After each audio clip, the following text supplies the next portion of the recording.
Hi dear students, welcome back to our chemistry class.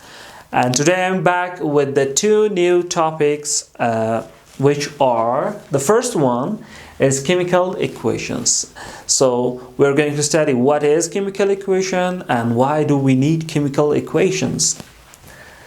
At first, it is a way to represent chemical reactions.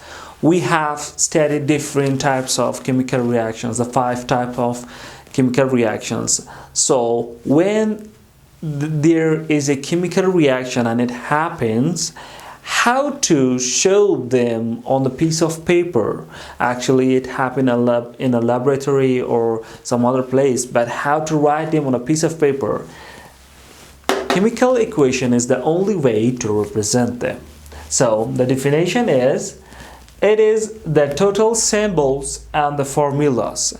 It's a collection of the symbols and formulas of the compound that are involved in reactions. For example, in a reaction, which kind of elements are involved or which kind of compounds are involved.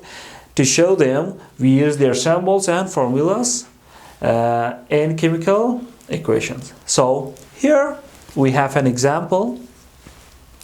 Hydrogen reacts with oxygen and they make water. So how to write them on a piece of paper? Hydrogen is a gas and oxygen is a gas also, and then they make water, which is a liquid. If we write them like a note, it would make a page of paper. So to write them easily, we use chemical equations. For example, here we use hydrogen. H stands for hydrogen. And how many of hydrogen? 2 multiplied by 2, about 4 hydrogens. What is the state of hydrogen when it reacts? It's actually gas. There, G stands for gas. Then oxygen, how much of oxygen? We have 2 oxygen. And what is the state of oxygen? It's also gas. And this is vector. This vector means it shows the direction of the reactions. It means that reactions grow from the left to the right. Or sometimes we have some equations that we write it vice versa, from the right to left. So now this vector means that equations goes from left to right. So hydrogens react with oxygen and it makes what? Water. H2H2O. So this is it. Here we have L. It means the water, the product is in liquid. So on the left part we call them reactants, and on the right part we call them products. And these are the 3 symbols that we use to show the state. Solid, S, liquid, L, and G stand for gas. So that was all about the chemical equation. Let's go to the next topic, which is called law of conservation of mass. Law of conservation of mass.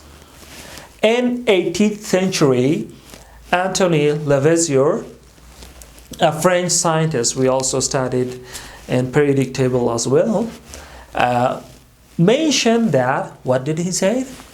Total mass of the reactants. What are reactants?